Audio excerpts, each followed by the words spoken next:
Olá pessoal, tudo bem? Nessa aula vamos aprender um pouco sobre a formatação de trabalhos acadêmicos. Existem algumas regras gerais que é preciso levar em consideração antes de produzir qualquer trabalho, mesmo que seja na faculdade, no ensino médio, e saber um pouco sobre as orientações gerais vão fornecer um trabalho bem feito, de qualidade e que apresente confiança para o professor que vai avaliar. A ABNT, a Associação Brasileira de Normas Técnicas, fornece aí os critérios, as normas e a maneira como esses trabalhos devem ser produzidos. Então, estabelecem critérios para a normatização desses trabalhos acadêmicos. E aí esses critérios devem ser seguidos de maneira rígida e obedecer uma metodologia pré-definida, usada em relatórios, monografias, TCCs, artigos científicos, entre outros. Esse modelo de formatação e organização estabelecido pela ABNT, ele pode sofrer pequenas variações de acordo com a instituição, mas alguns pontos são obrigatórios, como os elementos pré-textuais, os elementos textuais e os elementos pós-textuais. Os elementos pré-textuais nós temos a capa, a folha de rosto, que é a contracapa, e o sumário. E aí que vai iniciar o elemento textual, né? A parte que vai contar com o texto a partir aí da folha 3. Temos aí já na folha 4, por exemplo, introdução e tudo mais, e ao final do trabalho os elementos pós-textuais a partir das referências, né? E aí, dentre os critérios utilizados, tem a fonte que o texto deve ser escrito, que é Times ou Arial, no tamanho 12. O recuo do parágrafo da primeira linha tem que ser 1,25, a margem superior 3, inferior 2, esquerda 3 e direita 2. O espaço entre as linhas do texto deve ser escrito em um espaçamento de 1,5.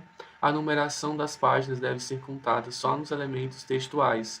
Então, não conta capa, contracapa e sumário, não conta para colocar o número, mas conta como um elemento. Então, por exemplo, a introdução pode iniciar na página 4. E aí, todo texto baseado em ideias de outras pessoas deve ser devidamente referenciado.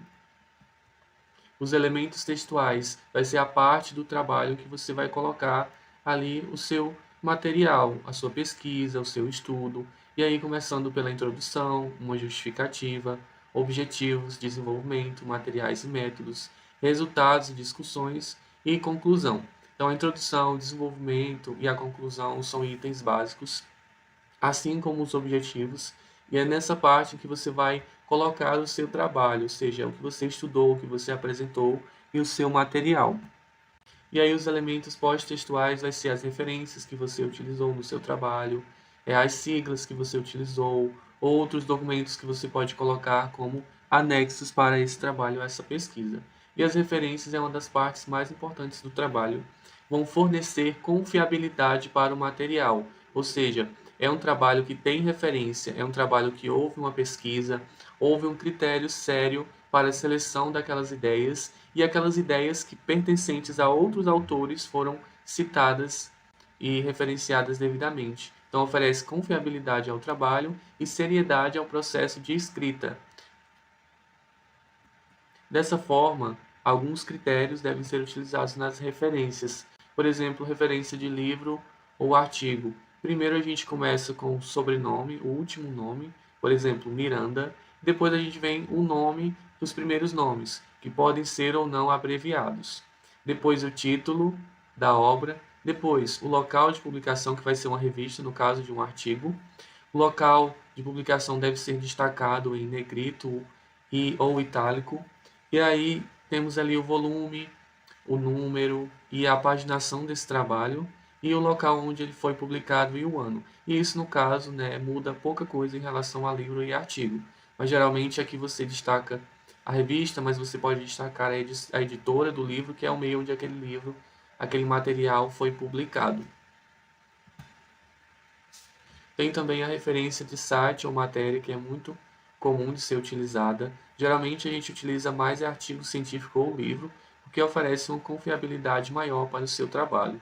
Mas caso utilize informações de site ou matéria, a gente começa com algo parecido: sobrenome, nome, título da matéria ou da informação que está lá no site. Por exemplo, aqui eu tenho bioacumulação, que é o tema da matéria do site. Foi postado em qual site? Brasil Escola e o ano 2023. No caso do site, é preciso colocar aonde esse material está disponível. Então, a gente coloca disponível em o link do site daquela matéria e a data de acesso, ou seja, 16 de dezembro de 2023, que é o exemplo que eu tenho aqui para referenciar. Então, muda pouca coisa em relação ao artigo e ao livro, mas são considerações que devem ser feitas para um bom trabalho.